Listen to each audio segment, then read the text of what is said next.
Good morning all of you. तो आज हम अपने प्रोजेक्टाइल मोशन वाले लेक्चर को कंटिन्यू करेंगे, ठीक है। तो जब हम प्रोजेक्टाइल मोशन लास्ट क्लास में पढ़ रहे थे, वहाँ हमने क्या पढ़ा था कि प्रोजेक्टाइल मोशन में जो मोशन के पैरामीटर्स होते हैं, डिस्प्लेसमेंट या फिर वेलोसिटी या फिर एक्सेलरेशन, सबके क्या होते हैं, सबके दो दो कंपोनेंट होते हैं। सबके दो दो कंपोनेंट होते हैं। जो x वाला कंपोनेंट होता है, चाहे वो प्लस x में हो चाहे माइनस x में हो, उसको हम बोलते हैं हॉरिजॉन्टल कंपोनेंट। और जो y वाला कंपोनेंट होता है, चाहे वो प्लस y में हो या फिर माइनस y में हो, उसको हम बोलते हैं वर्टिकल कंपोनेंट, ठीक है ना। उसको हम बोलते हैं वर्टिकल कंपोनेंट, ठीक है ना। तो आज हम क्या करेंगे, आज हम पढ़ेंगे प्रोजेक्टाइल मोशन के हॉरिजॉन्टल कंपोनेंट के बारे में। आज हम पढ़ेंगे प्रोजेक्टाइल मोशन के हॉरिजॉन्टल कंपोनेंट के बारे में, ठीक है। तो जैसा कि यहाँ पे आपको डायग्राम में दिख रहा होगा, हमारे पास एक बॉल है जिसको कि यहाँ से फेंका गया है। हमारे पास एक बॉल है जिसको कि यहाँ से फेंका गया है। तो बॉल क्या कर रहा है, बॉल ने इस ट्रेजेक्टरी को फॉलो किया। हमने आपको बताया था कि ट्रेजेक्टरी क्या होता है। ट्रेजेक्टरी वो पाथ होता है जिसको कि कोई भी प्रोजेक्टाइल ड्यूरिंग इट्स मोशन उस वाले पाथ को फॉलो करता है, ठीक है ना। उसका नेचर क्या होता है, उसका नेचर होता है डाउनवर्ड पैराबोला, ठीक है ना। और इसको हम आगे प्रूव भी करेंगे इन इक्वेशन ऑफ ट्रेजेक्टरी, ठीक है। तो हमने क्या देखा था कि इस बार जब ये बॉल यहाँ से यहाँ जाता है, तो इस पूरे जाने में इसका जो वेलोसिटी होता है, इसका दो कंपोनेंट होता है। इसका जो वेलोसिटी होता है उसका दो कंपोनेंट होता है। एक कंपोनेंट को बोलते हैं हॉरिजॉन्टल कंपोनेंट और दूसरे को बोलते हैं वर्टिकल कंपोनेंट, ठीक है ना। तो पढ़ना क्या है, हॉरिजॉन्टल वेलोसिटी कंपोनेंट के बारे में पढ़ना। तो यहाँ पे लिखा हुआ है कि जो हॉरिजॉन्टल वेलोसिटी का कंपोनेंट होता है वो कभी भी चेंज नहीं होता। जो हॉरिजॉन्टल वेलोसिटी का कंपोनेंट होता है वो कभी भी चेंज नहीं होता। तो पहले आप मुझे ये बताइए कि जब कोई प्रोजेक्टाइल मोशन होगा तो क्या x डायरेक्शन में कुछ डिस्प्लेसमेंट होगा? बिल्कुल होगा। मतलब ये तो जीरो हो नहीं सकता। अगर कोई प्रोजेक्टाइल मोशन हो रहा है तो x डायरेक्शन में कुछ ना कुछ डिस्प्लेसमेंट होगा ही, कंफर्म, ठीक है। उसी तरह अगर कोई प्रोजेक्टाइल मोशन हो रहा है तो x डायरेक्शन में कुछ ना कुछ वेलोसिटी भी होगा ही, तभी तो x पे जा रहा है। अगर कोई बॉल x में भी जा रहा है, y में भी जा रहा है, उसको हम प्रोजेक्टाइल मोशन बोल रहे हैं। तो अगर बॉल x में जा रहा है मतलब क्या, x डायरेक्शन में उसके पास कुछ ना कुछ वेलोसिटी होगा, तभी तो x में जा रहा है, ठीक है ना। तो मोशन में तीन पैरामीटर होते हैं, डिस्प्लेसमेंट और वेलोसिटी। वो दोनों तो जीरो हो ही नहीं सकता, वो दोनों तो जीरो हो ही नहीं सकता है, क्योंकि अगर वो बॉल प्रोजेक्टाइल कर रहा है, कुछ x में जाएगा कुछ y में जाएगा, क्योंकि कुछ x में डिस्प्लेसमेंट होगा तो ये जीरो नहीं हो सकता। क्योंकि वो बॉल x में जा रहा है मतलब उस तरफ वेलोसिटी होगा, तो वेलोसिटी x डायरेक्शन भी जीरो नहीं हो सकता है। नेक्स्ट आता है एक्सेलरेशन। नेक्स्ट आता है एक्सेलरेशन इन x डायरेक्शन। तो x किसकी बात कर रहे हैं, हम बात कर रहे हैं एक्सेलरेशन इन x डायरेक्शन। तो आपको याद करो, जब आप हॉरिजॉन्टल डायरेक्शन में मोशन को पढ़ रहे थे, जब आप हॉरिजॉन्टल डायरेक्शन में मोशन को पढ़ रहे थे, तो वहां पे जब क्वेश्चन आता था तो उसमें क्वेश्चन में लिखा होता था a bike accelerates, a bike applies the brake. मतलब वहां पे क्या था, अगर हमें वेलोसिटी को चेंज करना होता था तो हमें बाहर से कुछ करना पड़ता था।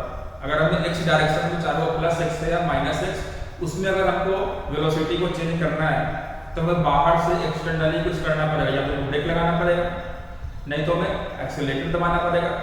सिंपली अगर हम बॉल को फेंक रहे हैं और हमें उसको एक्सेलरेशन देना है, तो बाहर से फोर्स लगाना पड़ेगा। वो फोर्स उसको अपोज भी कर सकता है, वो फोर्स उसको सपोर्ट भी कर सकता है। जब सपोर्ट करता था तो उसको एक्सेलरेशन बोलते थे, जब अपोज करता था तो उसको रिटार्डेशन बोलते थे। तो इन नट से हम ये बोल सकते हैं कि अगर हमारा मोशन हॉरिजॉन्टल में हो रहा है और उसमें अगर हमको एक्सेलरेशन चाहिए, वो एक्सेलरेशन भी हो सकता है, वो रिटार्डेशन भी हो सकता है, तो हमें बाहर से कुछ करना पड़ेगा। हमें बाहर से कुछ करना पड़ेगा, या तो आप एक्सेलरेटर दबाएंगे, नहीं तो ब्रेक लगाएंगे, नहीं तो एक्सटर्नली कोई फोर्स लगाएंगे जो कि उसको सपोर्ट भी कर सकता है और उसको अपोज भी कर सकता है। तो आप बताइए, जब ये बॉल हमने क्या किया, हमने तो यहाँ से इस बॉल को यहाँ से लिया, ऐसे फेंक के छोड़ दिया। इसके बाद हम जब बॉल को फेंक के छोड़ देते हैं, हमने यहाँ से बॉल को फेंक के छोड़ दिया। तो जब ये बॉल x में जा रहा था और थोड़ा y में भी जा रहा था, तो y वाले की बात नहीं करेंगे। अभी हम बात करते हैं सिर्फ x डायरेक्शन। तो आपसे कोई पूछे कि x में डिस्प्लेसमेंट था, बिल्कुल था इतना डिस्प्लेसमेंट। x में वेलोसिटी था, बिल्कुल था, कभी तो x में जा रहा था। क्या x में एक्सेलरेशन था? क्या x में एक्सेलरेशन था? तो आपको दिमाग में पहला क्वेश्चन क्या आना चाहिए कि ये मोशन किस तरफ हो रहा है, हॉरिजॉन्टल में हो रहा है कि वर्टिकल में हो रहा है? अगर ये मोशन हॉरिजॉन्टल में हो रहा है मतलब क्या, एक्सेलरेशन का कुछ ना कुछ सोर्स होना चाहिए, कोई एक एक्सटर्नल फैक्टर होना चाहिए जो या तो उस बॉल को x डायरेक्शन में, मैं पूरा का बात नहीं कर रहा हूं, मैं बस हॉरिजॉन्टल कंपोनेंट की बात कर रहा हूं, कुछ ना कुछ एक एक्सटर्नल कंपोनेंट या एक्सटर्नल फोर्स, एक्सटर्नल फैक्टर होना चाहिए जो कि उसको, उस बॉल को x डायरेक्शन में एक्सेलरेशन दे या फिर रिटार्डेशन दे। लेकिन यहाँ पे ऐसा कोई फैक्टर नहीं है जो कि इस बॉल को x डायरेक्शन में एक्सेलरेट कर सके या फिर रिटार्ड कर सके। तो अगर कोई फैक्टर नहीं है जो कि इसको एक्सेलरेट कर सके या फिर रिटार्ड कर सके, तो क्या हम बोल सकते हैं कि इस वाले बॉल का या इस वाले प्रोजेक्टाइल का x डायरेक्शन में एक्सेलरेशन कितना होगा? 0। इस वाले बॉल का या इस वाले प्रोजेक्टाइल का एक्सेलरेशन कितना होगा? इन x डायरेक्शन कितना होगा? 0। तो x कितना हो जाएगा? x हो जाएगा। ठीक है। अब अगर हमारा एक्सेलरेशन 0 है, अब अगर हमारा एक्सेलरेशन 0 है, तो एक्सेलरेशन 0 होने का मतलब क्या होता है कि वेलोसिटी में कोई चेंज नहीं होता है, ना तो उसके डायरेक्शन में ना तो उसके मैग्नीट्यूड में। वेलोसिटी क्या है? वेक्टर क्वांटिटी है ना। अगर वेक्टर क्वांटिटी का चाहे डायरेक्शन चेंज हो, चाहे मैंने आपको बताया था वेक्टर वाले चैप्टर में, अगर किसी वेक्टर को चेंज करना है तो उन दोनों पैरामीटर डायरेक्शन और मैग्नीट्यूड दोनों में से किसी एक को भी चेंज कर दोगे तो वेक्टर में कुछ ना कुछ चेंज आ जाएगा, तो वेक्टर में कुछ ना कुछ चेंज आ जाएगा। ठीक है ना। यहाँ पे एक्सेलरेशन कितना है? x में 0। तो क्या x में वेलोसिटी में कोई चेंज आएगा? नहीं। x में एक बॉल है जो कि वेलोसिटी से जा रहा है और उसमें उसका एक्सेलरेशन 0 है। एक्सेलरेशन 0 का मतलब क्या होता है? एक्सेलरेशन का फॉर्मूला क्या होता है? एक्सेलरेशन का फॉर्मूला होता है change in velocity divide by change in time. तो अगर हमारा एक्सेलरेशन ही 0 है तो चेंज इन वेलोसिटी कितना होगा? चेंज इन वेलोसिटी भी 0 होगा। और अगर हमारा चेंज इन वेलोसिटी भी 0 है मतलब क्या, वेलोसिटी के ना तो मैग्नीट्यूड में चेंज हो रहा है और ना ही डायरेक्शन में चेंज हो रहा है। तो अगर किसी वेक्टर क्वांटिटी का मैग्नीट्यूड भी चेंज नहीं हो रहा है और उसका डायरेक्शन भी चेंज नहीं हो रहा है तो हम क्या बोलेंगे? Never changes. जो हॉरिजॉन्टल कंपोनेंट का वेलोसिटी है वो क्या है? वो कभी भी चेंज नहीं होगा। किस डायरेक्शन में? Not in whole projectile, only in horizontal direction in case of projectile. ठीक है ना। पूरे में क्या होगा उसकी बात बाद में करेंगे। जब हम बॉल को फेंकते हैं तो बॉल ऊपर जाता है तो धीरे हो जाता है, नीचे आता है तो तेज हो जाता है। तो तुम बोलोगे सर अभी तो बोले कि वेलोसिटी चेंज नहीं होता है। वेलोसिटी चेंज नहीं होता है x डायरेक्शन में। जब वो बॉल ऊपर जा रहा था तो वहां पे x और y का मिक्सचर था, जब वो बॉल नीचे आ रहा था वहां भी x और y का मिक्सचर था। ठीक है ना। तो वहां तो चेंज होगा ही। हम बस बात कर रहे हैं x में कोई चेंज नहीं आएगा वेलोसिटी में, क्योंकि x में एक्सेलरेशन कितना है? 0। इसलिए क्या लिखा गया है? Horizontal component of velocity never changes in case of projectile motion. Clear. अब इसके आगे का देखते हैं। अब देखो वेलोसिटी क्लियर है। वेलोसिटी क्या है? वेलोसिटी 0 नहीं है, एक्सेलरेशन 0 है, चेंज इन वेलोसिटी 0 कितना है? चेंज इन वेलोसिटी 0 है क्योंकि एक्सेलरेशन 0। अब अगर चेंज इन वेलोसिटी 0 है तो हम क्या बोल सकते हैं? Velocity is constant. अगर हमारा वेलोसिटी में चेंज 0 है तो हम क्या बोलेंगे? Velocity is constant. अब कांस्टेंट वेलोसिटी का मतलब क्या होता है? जब हम मोशन चैप्टर पढ़ रहे थे 9th में या 11th में, वहां हमने एक चीज पढ़ा था यूनिफॉर्म मोशन। वहां हमने पढ़ा था यूनिफॉर्म मोशन। यूनिफॉर्म मोशन क्या होता है कि अगर कोई ऑब्जेक्ट सेम वेलोसिटी से मूव कर रहा है तो इक्वल इंटरवल में इक्वल डिस्टेंस ट्रेवल करता है, इक्वल डिस्प्लेसमेंट ट्रेवल करता है। ठीक है ना। अगर कोई ऑब्जेक्ट कांस्टेंट वेलोसिटी से मूव कर रहा है तो वो इक्वल इंटरवल ऑफ टाइम में इक्वल डिस्टेंस या डिस्प्लेसमेंट कवर करता है। ये हमने पढ़ रखा है। तो यहाँ पे क्या है? वेलोसिटी चेंज नहीं हो रहा है, मींस वेलोसिटी कांस्टेंट है। इसका मतलब क्या है कि इन x direction it will covers equal displacement in equal time only in x direction, not in whole projectile, not in whole projectile, only in x direction that ball after that projectile will cover equal displacement in equal time. तो acceleration 0 है, velocity constant. Clear? यहाँ तक लिख लीजिए. उसके बाद क्या है? This means the initial horizontal velocity.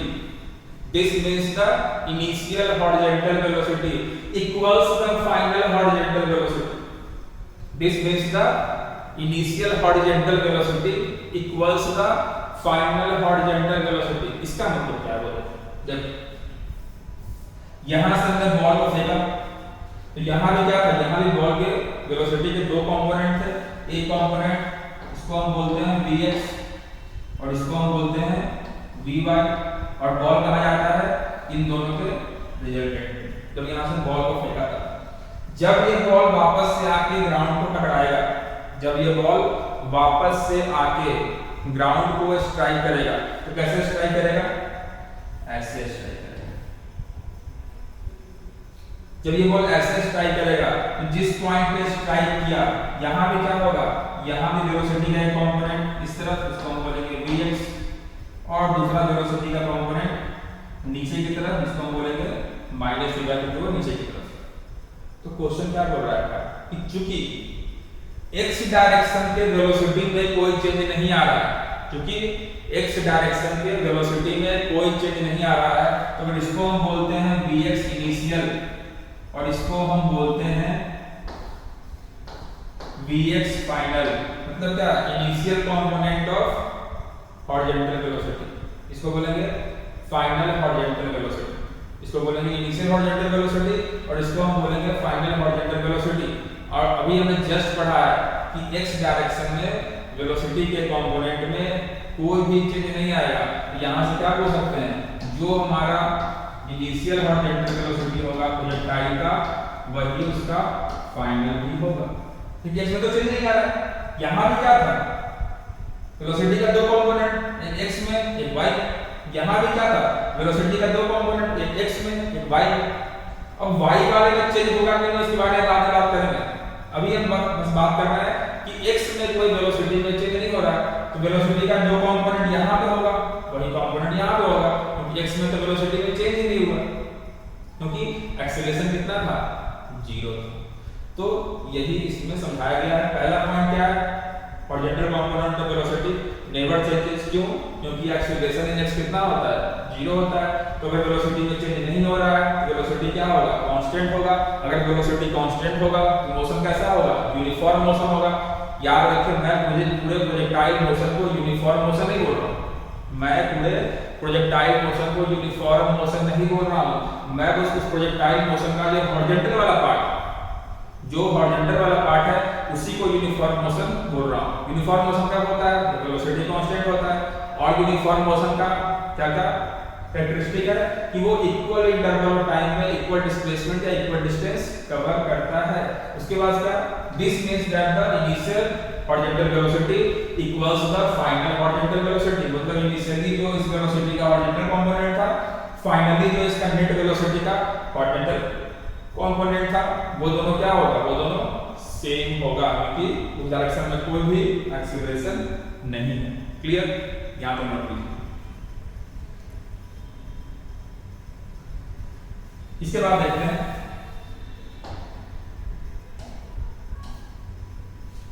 Next हमारा है वर्टिकल वेलोसिटी कंपोनेंट. नेक्स्ट हमारा है वर्टिकल वेलोसिटी कंपोनेंट.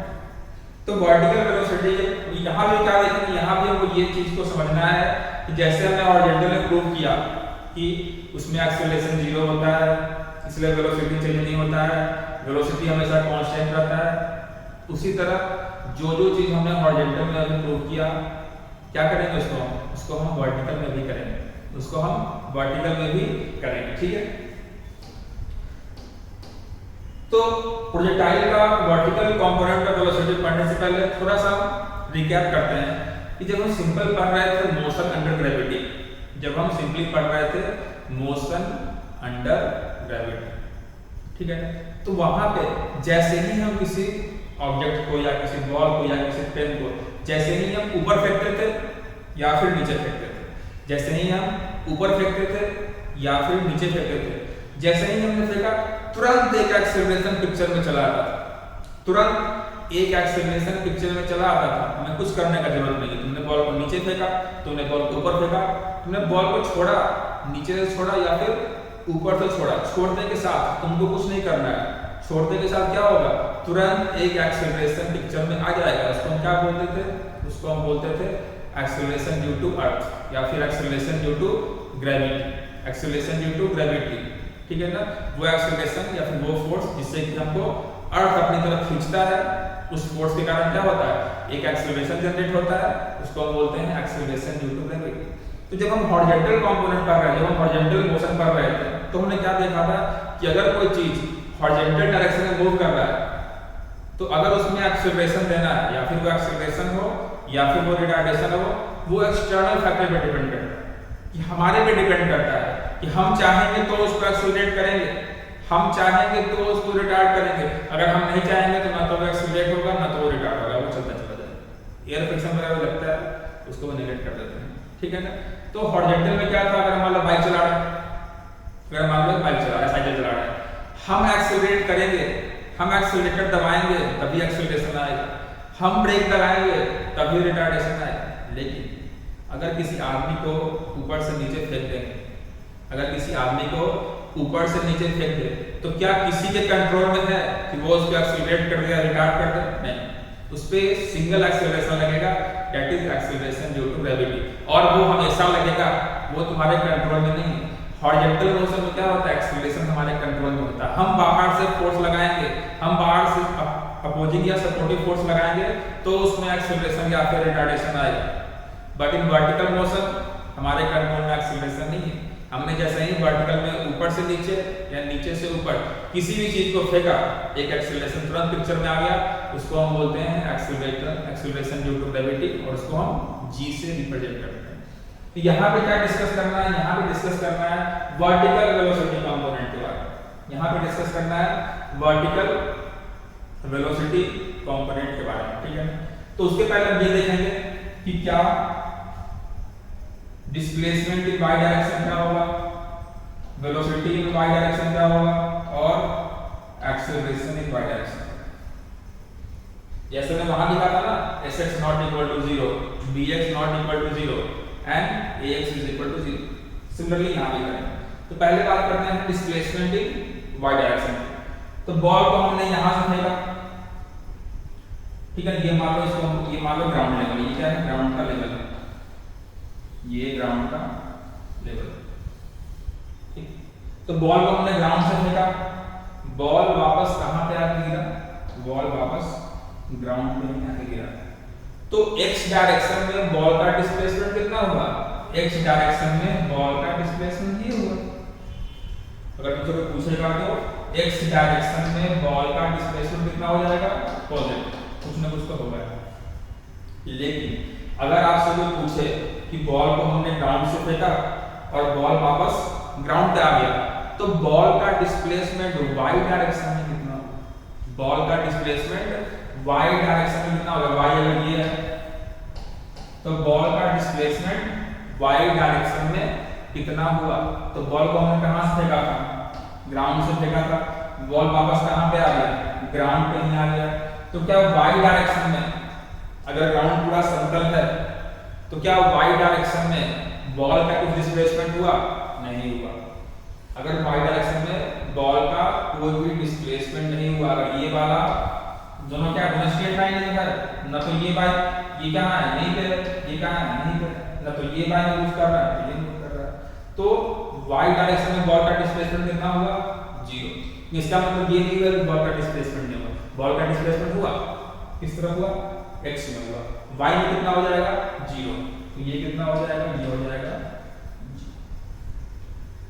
ठीक, नेक्स्ट बात करते हैं वेलोसिटी इन y direction, velocity y direction. तो चूंकि बॉल y में जा रहा है, y में ऊपर जा रहा है, नीचे आ रहा है, मतलब y में वेलोसिटी होगा, y में वेलोसिटी होगा तभी तो y में इसका मोशन हो रहा है, ठीक है ना। अब ये हो सकता है कि वो वेलोसिटी वेरिएबल होगा कि कांस्टेंट होगा, वो अलग डिस्कशन का टॉपिक है, ठीक है ना। तो ये क्या हो जाएगा, dy not equal to 0। Velocity तो होगा, वो वेलोसिटी वेरिएबल हो सकता है, चेंज हो सकता है टाइम के साथ, घट सकता है, बढ़ सकता है, 0 हो सकता है, लेकिन वेलोसिटी वहां पे कुछ ना कुछ होगा तभी तो बॉल ऊपर नीचे जा रहा है, ठीक है ना। अब बात करते हैं एक्सेलरेशन की। अब बात करते हैं एक्सेलरेशन की। हमने आपको जस्ट बताया, मैंने आपको जस्ट बताया कि अगर कोई चीज, किसी चीज का मोशन वाई डायरेक्शन में हो रहा है, अगर किसी चीज का मोशन वाई डायरेक्शन में हो रहा है, इसका मतलब क्या, वहां एक एक्सेलरेशन तो आया ही होगा और वो हमारे तुम्हारे कंट्रोल में नहीं। अगर किसी चीज का मोशन वाई डायरेक्शन में हो रहा है तो वहां पे एक एक्सेलरेशन तो पिक्चर में आया ही होगा और वो हमारे तुम्हारे कंट्रोल में नहीं है। हमारे तुम्हारे कंट्रोल में जो एक्सेलरेशन था वो कहाँ का था, वो हॉरिजॉन्टल डायरेक्शन का एक्सेलरेशन था। वर्टिकल का जो एक्सेलरेशन है वो हमारे कंट्रोल में नहीं है, क्योंकि वो तो एक्सेलरेशन ड्यू टू अर्थ है, अर्थ तो हम पे हमेशा फोर्स लगाएगा। तो जैसे ही वाई में मोशन होगा एक एक्सेलरेशन पिक्चर में आ गया, उसको हम क्या बोलते हैं, उसको हम बोलते हैं एक्सेलरेशन ड्यू टू ग्रेविटी। वहां पे ए वाई कितना हो जाएगा, ए वाई हो जाएगा माइनस जी। माइनस जी क्यों लिखे हैं, क्योंकि एक्सेलरेशन ड्यू टू ग्रेविटी क्या होता है, हमेशा नीचे की तरफ होता है। हमेशा क्या होता है, हमेशा नीचे की तरफ होता है। और क्योंकि साइन कन्वेंशन के अनुसार हमने नीचे को नेगेटिव माना है, ऊपर को पॉजिटिव माना है, इसलिए ए वाई हमने लिखा माइनस। तो अब तुमसे कोई पूछेगा कि जो वेलोसिटी इन वाई डायरेक्शन है, जो वेलोसिटी इन वाई डायरेक्शन है, क्या ये कांस्टेंट रहेगा कि वेरिएबल रहेगा। जो वेलोसिटी इन वाई डायरेक्शन है क्या वो कांस्टेंट रहेगा कि वो वेरिएबल रहेगा। तो पहले हम क्या, कैसे ही हमको ये चेक करना है कि वेलोसिटी चेंज हो रहा है कि नहीं, पहला चीज क्या चेक करना है कि जिस डायरेक्शन में हम वेलोसिटी को चेक करना है क्या उस डायरेक्शन में एक्सेलरेशन है या नहीं, ठीक है ना। जिस डायरेक्शन में हमें वेलोसिटी को चेक करना है क्या उस डायरेक्शन में एक्सेलरेशन है या नहीं। तो एक्सेलरेशन तो है, एक्सेलरेशन तो है, कितना है माइनस जी। तो कुछ अगर वाई डायरेक्शन में एक्सेलरेशन है मतलब क्या, वेलोसिटी में कुछ ना कुछ चेंज हो रहा है। अब वो चेंज कभी इंक्रीज भी हो सकता है, वो चेंज कभी डिक्रीज भी हो सकता है, वो भी हम समझेंगे, ठीक है ना। लेकिन एक बात कंफर्म है कि जैसे हमारा एक्स एक्सिस में वेलोसिटी कांस्टेंट हो गया था due to acceleration in x is equal to 0, वैसे y एक्सिस में हमारा वेलोसिटी कांस्टेंट नहीं होगा, क्योंकि y में एक एक्सेलरेशन प्रेजेंट है, वो है एक्सेलरेशन ड्यू टू ग्रेविटी, ठीक है ना। यहाँ पे क्या लिखा है, both the magnitude and direction change. जो वर्टिकल वेलोसिटी कंपोनेंट है उसका मैग्नीट्यूड भी चेंज होगा और उसका डायरेक्शन भी चेंज होगा। क्यों, क्योंकि y एक्सिस में एक एक्सेलरेशन प्रेजेंट है, ठीक है ना, जो कि y एक्सिस में एक एक्सेलरेशन प्रेजेंट है। क्वेश्चन ये है कि कब इसका वेलोसिटी बढ़ेगा, कब इसका वेलोसिटी घटेगा, कब इसका वेलोसिटी 0 हो जाएगा, उसको कैसे पहचानेंगे, उसको समझते हैं। देखो यहां से लेके यहां तक, यहां से मैं बॉल को फेंका, बस हम y की बात कर रहे हैं, x की बात हम ऑलरेडी कर चुके हैं। इसमें वेलोसिटी क्या होता है, कांस्टेंट होता है। यहां से लेके यहां तक बॉल कहां जा रहा था, पर यहां से लेके यहां तक बॉल कहां आ रहा था, नीचे। तो यहां से लेके यहां तक अगर बॉल ऊपर जा रहा था तो वेलोसिटी का डायरेक्शन क्या होगा, वेलोसिटी का डायरेक्शन होगा पॉजिटिव। अगर यहां से लेके यहां तक, यहां से लेके यहां तक बॉल ऊपर जा रहा था तो जैसा कि साइन कन्वेंशन बोलता है कि ऊपर वाले को पॉजिटिव मानते हैं और नीचे वाले को नेगेटिव मानते हैं। तो यहां से यहां तक क्या था, आपको दिख रहा है ना, जो रेड वाला एरो है वो क्या बता रहा है, वो बता रहा है वर्टिकल कंपोनेंट ऑफ वेलोसिटी, और जो ऊपर की तरफ पॉइंट कर रहा है कहां तक, up to this point, up to this point, ठीक है। क्योंकि वो ऊपर की तरफ क्यों पॉइंट कर रहा है, क्योंकि यहां से यहां तक वेलोसिटी क्या है, ऊपर की तरफ। सिमिलरली यहां से यहां तक क्या है, रेड वाला एरो कहां पॉइंट कर रहा है, नीचे की तरफ पॉइंट कर रहा है। इसका मतलब क्या है, यहां से यहां तक वेलोसिटी क्या होगा, नेगेटिव, ठीक है ना। यहां से लेके यहां तक वेलोसिटी इन y डायरेक्शन पॉजिटिव, और यहां से लेके यहां तक वेलोसिटी इन y डायरेक्शन नेगेटिव। अब बात करते हैं एक्सीलरेशन का। चाहे तुम यहां से यहां जाओ, चाहे तुम बॉल को ने पढ़ा है, मोशन ने ग्रेविटी में पढ़ रखा है, चाहे तुम बॉल को नीचे से ऊपर फेंको, चाहे तुम बॉल को नीचे से ऊपर फेंको या तुम बॉल को ऊपर से नीचे फेंको, दोनों डायरेक्शन में, दोनों केस में एक्सेलरेशन क्या होगा ड्यू टू ग्रेविटी, वो तो हमेशा नीचे की तरफ ही लगेगा। एक्सेलरेशन ड्यू टू ग्रेविटी तुम्हारे बॉल के डायरेक्शन पर डिपेंड नहीं करता है। एक्सेलरेशन ड्यू टू ग्रेविटी क्यों आता है, due to force attracted by the earth. तो अर्थ में क्या होता है, अर्थ में नीचे की तरफ खींचता है, अपनी तरफ खींचता है। तो एक्सेलरेशन में क्या होगा, जिस तरफ फोर्स होता है उस तरफ एक्सेलरेशन होता है, जिस तरफ फोर्स होता है उस तरफ एक्सेलरेशन होता है। तो फोर्स हमेशा होता है towards the earth, towards downward. तो एक्सेलरेशन ड्यू टू ग्रेविटी भी क्या होगा, टुवर्ड्स डाउनवर्ड। तो ये एक मिसकंसेप्शन होता है बच्चों के मन में कि कभी कभी हम लोग दो केस बना लेते हैं कि बॉल ऊपर जा रहा है तो जी को पॉजिटिव लेंगे, बॉल नीचे जा रहा है तो जी को नेगेटिव लेंगे। ऐसा बिल्कुल नहीं करना। बॉल ऊपर जा रहा है वेलोसिटी को पॉजिटिव लीजिए, बॉल नीचे जा रहा है वेलोसिटी को नेगेटिव लीजिए। एक्सेलरेशन से कोई लेना देना नहीं है। एक्सेलरेशन तो आपने कुछ दिया ही नहीं। जो एक्सेलरेशन ड्यू टू ग्रेविटी वो तो हमारे कंट्रोल में है ही नहीं, वो तो बेचारा है एक्सेलरेशन ड्यू टू अर्थ आ रहा है। अर्थ हमको एक फोर्स से अपनी तरफ खींचता है और हमें पता है जिस तरफ फोर्स होता है उसी तरफ एक्सेलरेशन होता है। अर्थ का फोर्स हमेशा नीचे की तरफ होता है, तो एक्सेलरेशन ड्यू टू ग्रेविटी भी हमेशा नीचे की तरफ होगा। तो चाहे तुम ऊपर जा रहे हो तब भी ay कितना होगा, तब भी ay माइनस जी होगा। और चाहे प्रोजेक्टाइल नीचे आ रहा है तब भी ay कितना होगा, तब भी ay माइनस जी ही होगा। तब भी ay कितना होगा, तब भी ay माइनस जी ही होगा।